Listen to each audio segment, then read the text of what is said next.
नमस्कार मेरे प्यारे दोस्तों, स्वागत है आपका मेरे चैनल ड्रीम आईटी जॉब पे। तो हमने पिछले लेक्चर में क्या पढ़ा था? आर्टिफिशियल इंटेलिजेंस इमर्जिंग ट्रेंड्स में, करेक्ट है। ये आर्टिफिशियल इंटेलिजेंस में मैंने क्या पढ़ाया था आपको? मशीन लर्निंग क्या होती है, नेचुरल लैंग्वेज प्रोसेसिंग क्या होती है, ठीक है, इमर्सिव एक्सपीरियंस क्या होते हैं। फिर उसके बाद मैंने आपको पढ़ाया था बिग डाटा, ठीक है। ये सब इमर्जिंग टेक्नोलॉजीज़ हैं। फिर इसके बाद आज जो पढ़ेंगे वो internet of things, cloud computing, grid computing और ब्लॉकचेन। तो आइए स्टार्ट करते हैं। सबसे पहले internet of things. Internet of things में क्या है मेरे पास कि नेटवर्क ऑफ डिवाइसेस को मैंने कुछ उसमें हार्डवेयर सॉफ्टवेयर लगा के एक नेटवर्क पे ला दिया। एक नेटवर्क पे कैसे कि मतलब मैंने microwave oven, air conditioner, door lock, CCTV camera, अपने घर के सारे डिवाइसेस को इंटरनेट से कनेक्ट किया और उसको मैं स्मार्टफोन से एक्सेस कर पा रहा हूँ। तो ये मेरा इंटरनेट ऑफ थिंग्स होता है कि एक ही नेटवर्क पे मैं बहुत सारे डिवाइसेस को ला दूँ जो कनेक्ट भी कर पा रहे हैं और एक्सचेंज डाटा भी कर पा रहे हैं आपस में। और इसमें क्या है, IoT tends to bring together devices to work in collaboration, assist each other in creating an intelligent network of things. तो इंटेलिजेंट नेटवर्क क्रिएट हो जाएगा, ठीक है। कि जैसे मेरे पास फैन है, ठीक है, या फिर ट्यूब हो गई कि कितनी ब्राइटनेस रखूँ, कितने नंबर पे चले, ये सब मैं स्मार्टफोन से एक्सेस कर पा रहा हूँ। इन सबको मैंने इंटरनेट से कनेक्ट कर दिया, कैसे? हार्डवेयर और सॉफ्टवेयर लगा के, ठीक है। तो इसी को हम IoT बोलते हैं। फिर IoT में हमारे पास, अगर मैं सपोज करो अभी मेरे पास क्या थे, वेब पेजेस थे, ठीक है, बहुत सारे वेब पेजेस थे। इनको मैंने एक वर्ल्ड वाइड वेब WWW पे ला दिए ये सारी चीज़ें। अब ऐसा ही क्यों ना हो कि अगर मेरे पास फ़ैन के लिए एक ऐप है, ठीक है, फ़ैन के लिए मैंने एक ऐप बनाई, माइक्रोवेव के लिए मैंने एक ऐप बनाई, ठीक है। इतनी सारी ऐप्स की बजाय क्यों ना मैं एक ऐसा प्लेटफॉर्म बना दूं, वेब ऑफ थिंग्स, मतलब कि इन थिंग्स के लिए एक जाल बना दूं जिससे वो आपस में कम्युनिकेट कर पाए। सीधा मैं लॉगिन आईडी पासवर्ड डालूं अपना और डायरेक्टली मैं उसको अपने घर के डिवाइसेस को एक्सेस कर पाऊँ। तो ऐसा कुछ मैं सिस्टम बना सकता हूँ या नहीं, तो ये सब अभी रिसर्च चल रहा है और हो सकता है कुछ जगह बन भी गया हो, तो आप गूगल सर्च करके देख सकते हैं चीज़ें। फिर वेब ऑफ थिंग्स को मैं WOT बोलता हूँ। ये क्या करता है, जो वेब सर्विसेज हैं उन्हीं को आपस में मतलब जो हमारे फिजिकल वर्ल्ड में कनेक्ट करके और वेब पे कनेक्ट करके और हम उसको ईजिली से थिंग्स को एक्सेस कर पाते हैं। तो यही हमारा वेब ऑफ थिंग्स हुआ। फिर हमारे पास आते हैं सेंसर्स, जो IoT में इम्पोर्टेंट रोल प्ले करते हैं। जैसे कि आपके पास मोबाइल फ़ोन है और मोबाइल फ़ोन में अगर आप हॉरिजॉन्टली अपनी स्क्रीन को देखते हो तो हमारी स्क्रीन हॉरिजॉन्टल हो जाती है, वर्टिकल देखते हैं तो वर्टिकल हो जाती है। अगर हमने रोटेशन ऑन की हुई है तो उसमें क्या, दो सेंसर काम करते हैं, एक्सेलेरोमीटर और गायरोस्कोप। एक्सेलेरोमीटर क्या बताता है कि ओरिएंटेशन कैसा है फ़ोन का, कि वो वर्टिकल है या हॉरिजॉन्टल है। और गायरोस्कोप क्या बताएगा कि हमारे हैंड का ट्विस्ट किस साइड हो रहा है। और ये सब इंफॉर्मेशन मिलके दोनों की वो उसके अकॉर्डिंग स्क्रीन जो है हमारी रोटेट हो जाती है। तो इसी टाइप के हमारे पास और भी हम स्मार्ट सेंसर बना सकते हैं कि जिसकी हेल्प से हम कुछ भी इनपुट दें वो उसको प्रोसेस कर ले फटाफट से, है ना। तो इस टाइप के हम स्मार्ट सेंसर बता सकते हैं। जो भी हम उसमें प्री डिफाइंड फंक्शन डालेंगे उसके अकॉर्डिंग वो डिटेक्ट करके और फटाफट से फंक्शन कर दे। तो सेंसर IoT में बहुत मोस्ट इम्पोर्टेंट रोल प्ले कर सकते हैं। उसके बाद हमारे स्मार्ट सिटीज़ आते हैं। स्मार्ट सिटीज़ में क्या है कि हमने एक ऐसी सिटी बना दी जिसमें हर चीज़ हमारी स्मार्ट है। ट्रांसपोर्टेशन सिस्टम भी, कि मैंने 60 से ऊपर की अबव की स्पीड चलाई तो उसी टाइम मेरा जो चलान है वो मेरे मोबाइल फ़ोन में आ गया। तो इस टाइप से अलग अलग वाटर सप्लाई में, मतलब कि सारे हर जगह के सिस्टम को मैंने कुछ हार्डवेयर सॉफ्टवेयर इम्प्लीमेंट करके कनेक्टेड कर दिया और पूरी सिटी मेरी स्मार्टली वर्क कर रही है। कि जैसे सपोज करो कोई भी अर्थक्वेक आया, ठीक है, अर्थक्वेक आया तो मेरी सिटी में ऐसा कुछ मैंने कनेक्ट किया हुआ है जिससे ये मेरे बिल्डिंग में अलार्म बना देगा कि अर्थक्वेक आ गया, और हर बंदे के स्मार्टफोन पे इन्फॉर्म हो जाएगा कि अर्थक्वेक आने वाला है। तो इस टाइप से स्कूल्स लगा लो, स्कूल्स में ट्रांसपेरेंट सिस्टम रहेगा कि पेरेंट्स कभी भी देख सकते हैं कि स्कूल में क्या चल रहा है ना। तो इस टाइप की स्मार्ट सिटी वर्ल्ड में और इंडिया में भी बनाने के विचार चल रहे हैं, तो आप गूगल करके स्मार्ट सिटी के बारे में भी पढ़ सकते हैं।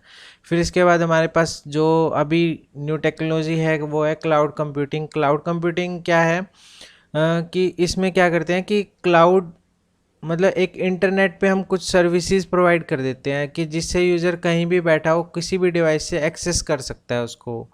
तो इसमें क्या हार्डवेयर भी आ जाते हैं, सॉफ्टवेयर भी आ जाते हैं, सर्वर्स भी आ गए, ठीक है, डाटाबेस भी आ गए, स्टोरेज भी आ गए, तो ये सब क्लाउड में इंक्लूड हो जाता है। क्लाउड बेसिकली कुछ नहीं है, इंटरनेट पे एक सर्वर है जिससे हम बहुत सारी सर्विसेज ले सकते हैं, ठीक है।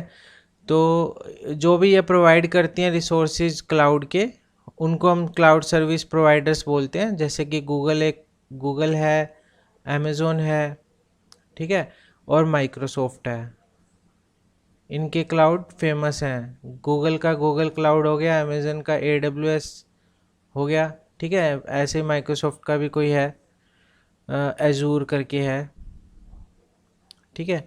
फिर इसके बाद क्लाउड सर्विसेज। क्लाउड सर्विसेज क्या है, हम क्लाउड को एक सर्विस की तरह यूज़ कर सकते हैं। कैसे, जैसे मैं करूँ कि सॉफ्टवेयर एज ए सर्विस, जैसे यहाँ दिया हुआ है सास।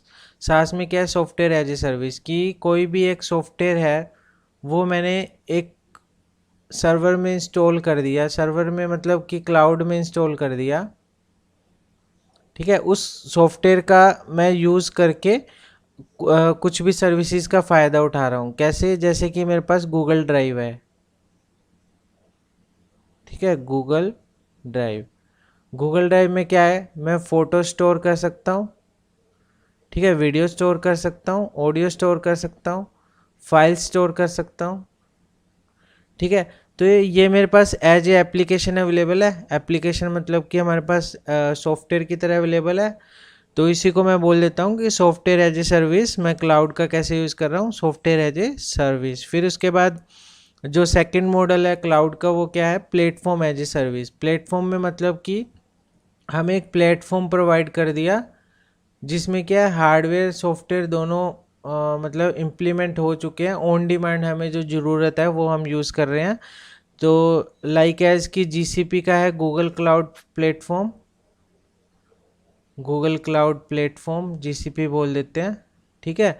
इसमें क्या है कि इनबिल्ट हमें अपाचे सर्वर मिल जाता है, अपाचे सर्वर। और इसके बाद जैसे मेरी वेबसाइट है, ठीक है, वेबसाइट में मेरे पास क्या है, पाइथन और माई सिक्वल का यूज़ करके मैंने वेबसाइट बनाई है। अब मेरे को डिप्लॉयमेंट करनी है तो मैं क्या करूँगा, क्लाउड पे डिप्लॉय कर दूँगा। और मुझे क्या होगा कि उससे एक प्लेटफॉर्म मिल जाएगा प्रोवाइड, मतलब मैं अपने जो मेरे को ये अपाचे ये सर्वर क्या देगा, ये इनबिल्ट मुझे पाइथन इंस्टॉल करके दे देगा और माई सिक्वल इंस्टॉल करेगा। तो मेरे पास एक्सटर्नली मुझे क्लाउड पे कोई इंस्टॉल करने की ज़रूरत नहीं पड़ी। मुझे ऑलरेडी ऐसा प्लेटफॉर्म मिल गया जिस पे मैं अपनी वेबसाइट को डिप्लॉय कर सकता हूँ। तो इस तरह से प्लेटफॉर्म का बहुत तरीके से हम यूज़ कर सकते हैं। तो इसको हम बोल देते हैं प्लेटफॉर्म एज ए सर्विस। फिर थर्ड मॉडल क्या है क्लाउड सर्विसेज का, हमारे पास इंफ्रास्ट्रक्चर एज ए सर्विसेज, कि हमें हार्डवेयर भी मिल गए, सॉफ्टवेयर भी मिल गए, ठीक है, उसको मैनेज भी हमारे क्लाउड प्रोवाइडर कर रहे हैं और सिक्योर भी वही कर रहे हैं। तो हमें बहुत मतलब हमने सिंपली कुछ भी नहीं करना, हमें पूरा का पूरा इंफ्रास्ट्रक्चर, जैसे हमारी कंपनी का इंफ्रास्ट्रक्चर होता है, पूरा का पूरा इंफ्रास्ट्रक्चर हमें क्लाउड प्रोवाइड कर रहा है, ठीक है। तो ये इंफ्रास्ट्रक्चर एज ए सर्विस हो गया। फिर उसके बाद जो नेक्स्ट टेक्नोलॉजी है वो क्या है, ग्रिड कंप्यूटिंग। अब क्लाउड कंप्यूटिंग और ग्रिड कंप्यूटिंग में क्या फ़र्क है कि क्लाउड कंप्यूटिंग को हम एज ए सर्विस प्रोवाइडर ले रहे हैं ना, कि हम उसकी सर्विसेज का फ़ायदा उठा रहे हैं, या तो सॉफ्टवेयर एज ए सर्विस, या प्लेटफॉर्म एज ए सर्विस, या इंफ्रास्ट्रक्चर एज ए सर्विसेज। पर ग्रिड कंप्यूटिंग में क्या है कि जो हमारे पास रिसोर्सेज अवेलेबल हैं, हमारे पास इतने सारे रिसोर्सेज अवेलेबल हैं, डाटाबेस भी है, PC है, लैपटॉप है, ठीक है, मोबाइल डिवाइसेस हैं, क्यों ना हम इन सब को शेयर कर दें आपस में। और एक जो हमारे पास कोई बिग कंप्यूटेशनल प्रॉब्लम है जो एक डिवाइस से सोल्व नहीं हो सकती, हम क्या करेंगे कि हमने ग्रिड बना दिए। इसमें हम बोल देते हैं कि नोड एक ग्रिड पे जो होती है, मतलब ग्रिड पे जो अलग अलग डिवाइसेस होते हैं वो एक नोड होती है। ठीक है, तो हमने इस टाइप से ग्रिड बना दिया। वो ग्रिड क्या करेगा, जो मतलब बिग कंप्यूटेशनल प्रॉब्लम को सोल्व करेगा। इसमें क्या हो रहा है, हमारे पास डिफरेंट डिवाइसेस हैं वो शेयर हो रहे हैं। ठीक है, तो ग्रिड मैनेजमेंट सिस्टम हमारे पास ये वाला अवेलेबल है, ग्लोबस टूल किस, ये हम देख सकते हैं। तो डाटा ग्रिड क्या होता है, हमारे पास डिस्ट्रीब्यूटेड डाटा है, लार्ज डिस्ट्रीब्यूटेड डाटा, उसको हैंडल करने के लिए हम डाटा ग्रिड बना देते हैं। ठीक है, सीपीयू ग्रिड में क्या होगा कि अगर हमें प्रोसेसिंग करनी है, ठीक है, तो उसके लिए सीपीयू ग्रिड बना देंगे। तो सीपीयू, अलग अलग सीपीयू हमारे पास होंगे जो आपस में रिसोर्सेज को शेयर करेंगे। ठीक है, फिर इसमें क्लाउड कंप्यूटिंग में एक चीज़ हो रहा है कि इसकी जो इंडियन जो है, इंडियन कंपनी जो इंडियन गवर्नमेंट, ठीक है, इंडियन गवर्नमेंट है ना, वो क्या प्रोवाइड कर रही है, वो हमें क्लाउड की सर्विसेज प्रोवाइड कर रही है। और ये याद रखना कि क्लाउड की सर्विसेज हमेशा पेड होती हैं। ठीक है, अगर ऑन डिमांड होती हैं, मतलब कि हमें जितनी चीज़ चाहिए, जितने जीबी का चाहिए, हम उस हिसाब से प्लेटफॉर्म यूज़ करते हैं या फिर सॉफ्टवेयर उस हिसाब से यूज़ करते हैं।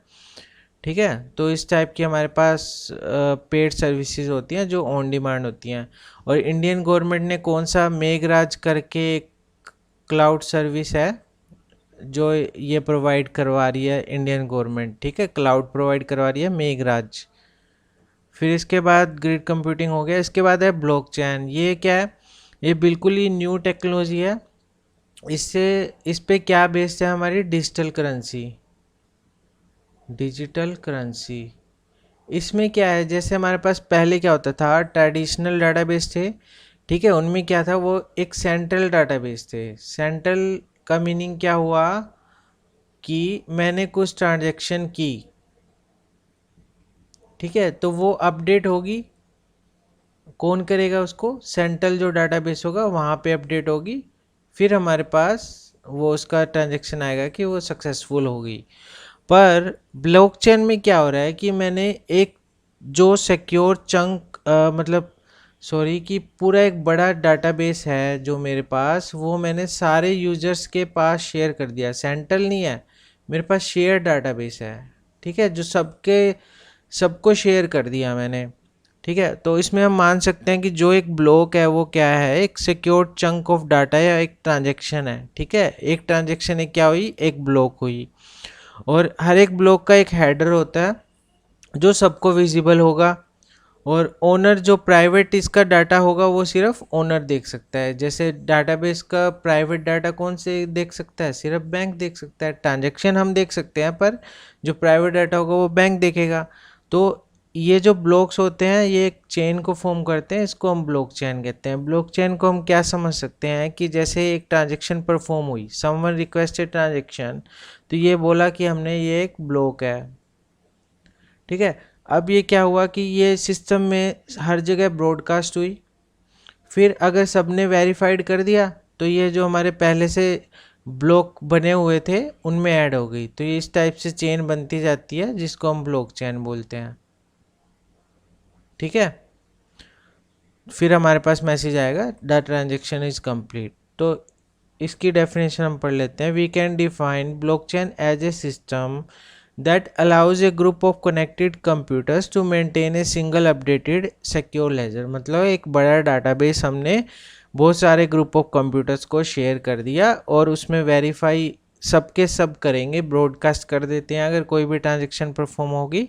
और अगर वो वेरीफाई हो जाता है तो फिर वो चेन में ऐड हो जाता है, तो उसे हम ब्लॉकचेन कहते हैं। तो इसमें इससे क्या क्या फ़ायदा है कि इससे ट्रांसपेरेंसी रहती है। हर एक जो इसमें हर एक ये रहेगा ना नोड, उसको पता रहेगा कि कौन सी ट्रांजैक्शन परफॉर्म हो रही है। ठीक है, तो इसमें हमारे पास जैसे वोटिंग सिस्टम लगा लो।